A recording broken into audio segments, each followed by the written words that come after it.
All right, Fudge-A-Mania, Chapter 6, The Perfect Babysitter. The next morning, Sheila cornered my mother on the porch. She had the brilliant idea that she should babysit Fudge and that Mom should pay her. "Look at it this way, Mrs. Hatcher," Sheila said, making her case. "You're always worrying about him, right? You never know what he might do, and this is supposed to be your vacation. Wouldn't it be nice if you could relax?" "Remember the last time Sheila babysat Fudge," I told Mom. "Remember how he lost his 2 front teeth trying to fly off the monkey bars?" "That was years ago, Mrs. Hatcher," Sheila said. "Fudge wasn't even 3, and I took a babysitting course this year. I guarantee satisfaction." "No babysitting course could prepare you for Fudge," I argued. But Mom wasn't listening to me. She said, "I think you have a good point, Sheila. I would be more relaxed with someone looking after Fudge." "Who ever heard of a wife babysitting her husband?" I asked. "Everyone knows this marriage thing is a joke," Sheila said, "except you, Peter." "Yeah, what about the groom? He thinks it's for real." $7 a day, Mom said to Sheila, 2 hours in the morning and 4 in the afternoon. If we need your help after supper, we'll pay extra. "It's a deal," Sheila said, shaking Mom's hand. Then she skipped off singing, hi ho, it's off to work we go." "What about me?" I asked Mom. "What am I supposed to do while she's babysitting Fudge?" "Why, Peter," Mom said, "I thought you'd welcome the chance to have some time to yourself." "Yeah, once Jimmy Fargo gets here." "Well, maybe you and Sheila can watch Fudge together until Jimmy comes." "Together?" "Yes, together." "And you'll pay me too?" "I'm paying $7 a day," Mom said. "I don't care how you split it." But Sheila wasn't interested in sharing her salary with me. "It was my idea," she said. "Why should I give up half my money?" "Because he's too much for one person to handle." "I can handle anything, Peter. I'm a very responsible person." She turned away from me and called, "Fudgy, where are you?" "Up here, honey," Fudge called back in his best husband voice. He was sitting on a branch in the tree swing. "What are you doing up there?" Sheila asked, standing under him. "Resting," Fudge said. "A bird always rests after breakfast." "I've got good news for you," I've told him. "You're not a bird." "I'm practicing for when I grow up," he said. "You're not going to be a bird when you grow up," I reminded him. "I know I'm not going to be a bird," he said, swinging his feet. "I'm going to be a bird breather." "What's a bird breather?" Sheila asked. "Somebody who breathes for birds." "I've never heard of that," Sheila said. "People don't breathe for birds." "That's how much you know." Sheila looked at me. "He means bird breeder," I said. "Without me around, she'll never understand him." "Oh, a bird breeder," Sheila said. "That makes more sense." "What makes more sense?" Fudge asked. "Being a bird breeder," Sheila said. "What's a breeder?" Fudge asked. "Someone who breeds birds and animals," Sheila said. "What's breeds?" Sheila looked at me again. "You wanted to be in charge," I said. "You answer his questions." "It's someone who raises animals," Sheila explained. "Like a dog breeder raises dogs, and a cat breeder raises cats, and a bird breeder raises birds." "And a baby breeder raises babies?" Fudge asked. "Not exactly," Sheila told him. "Parents raise babies." "How come baby breeders don't raise babies?" "I don't know," Sheila said. It just doesn't work that way." I started to laugh.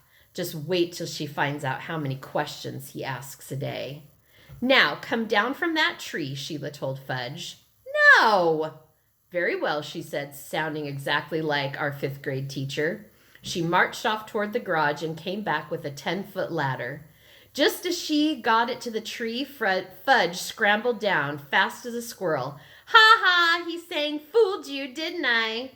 Sheila put her hands on his shoulders and her face right up close to his. "Now listen to me, Fudge Hatcher. I made a deal with your mother. I'm going to be your babysitter and you're..." He didn't wait for her to finish. "I thought you were going to be my wife." "First, I'm going to be your babysitter," she said, "and if that works out, then we'll talk about the wedding." After lunch, everyone went off to their afternoon activities, just like at summer camp. Libby went to work at Ickles Ice Cream Parlor. Grandma and Buzzy Sr. went for a hike in Acadia National Park. Mom and Dad took Tootsie to the pond to see the ducks. The Tubmans went to visit friends, and Sheila took Fudge down to the beach. So for once, there was no one around to bother me, no one to ask stupid questions. This is the life, I thought, as I stretched out on the hammock in the backyard. I can do anything I feel like doing right now. I can finish my Gary Paulson book or ride my bicycle out to the lighthouse.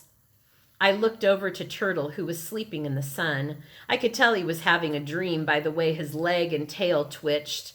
I thought about taking him for a walk. He could use the exercise. Since we got here, he's been sleeping a lot. A walk to the beach would do him good. I jumped up and called, "Come on, boy, let's go have some fun." Turtle opened his eyes and looked at me. He yawned. "Don't you want to go to the beach?" I asked, tugging at his collar, but he still wouldn't budge. "Okay, fine," I told him. "Just sit there." I walked away, sure he would follow me. But when I turned back to check, he was asleep again. Who cares, I thought. I don't need him. I don't need anyone. I can have plenty of fun on my own. I walked through the woods to the beach. Sheila and Fudge were out in front of Mrs. A's house, rock hunting. What a joke. The whole beach is made of pink rocks. When the tide is out, you can walk on rocks for miles. I headed in their direction. At first, they didn't notice me. They were too busy choosing rocks to dump into their bucket. So I snuck up right behind Sheila and made a loud barking sound. Ruff!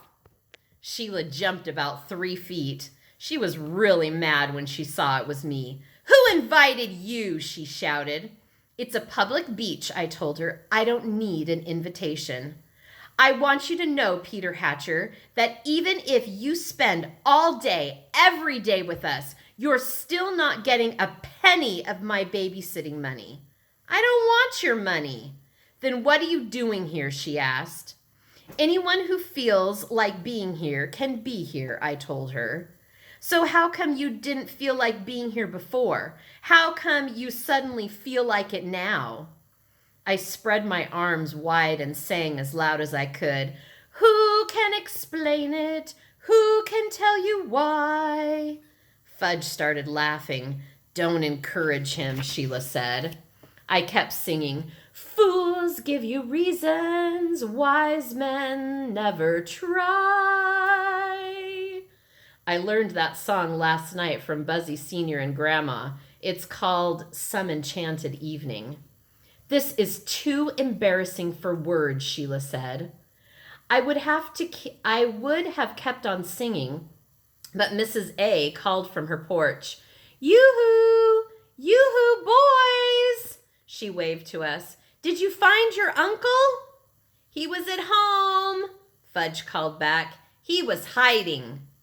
"That's a relief. I was worried." "What uncle?" Sheila asked. "Uncle Feather," Fudge said. "She thinks he's my real uncle." "Why would she think that?" Sheila said. "She just does," Fudge said. "Right, Pete?" "Yeah, right," I told him. "But that doesn't make any sense," Sheila said. "A lot of things don't make any sense," Fudge said. "Like a bird breather," I thought. "Yoo-hoo!" Mrs. A called again. "Come up and have a snack. Mitzi's here." Fudge took off and Sheila panicked. "Wait for me, Fudgy!" she called. She tried to lift the bucket, but the perfect babysitter hadn't stopped to think about how much rocks weigh. Want some help? I asked. I don't need your help. She dumped all the rocks out of the bucket, then turned it upside down over them. Worried someone's going to steal your rocks? I said. These rocks are special. Oh, I guess I didn't notice since there's about 2 zillion exactly more like them. You're hopeless, Peter. Really hopeless. That's better than what you are, I called, but I don't think she heard me. She was already running up the beach after Fudge. I followed. Not that I wasn't perfectly happy on my own, but why would I miss out on one of Mrs. A's snacks? All right, that was chapter 6. All right, my friends, I hope you're enjoying Fudge-A-Mania. It's one of my favorites. All right, talk to you later. Bye.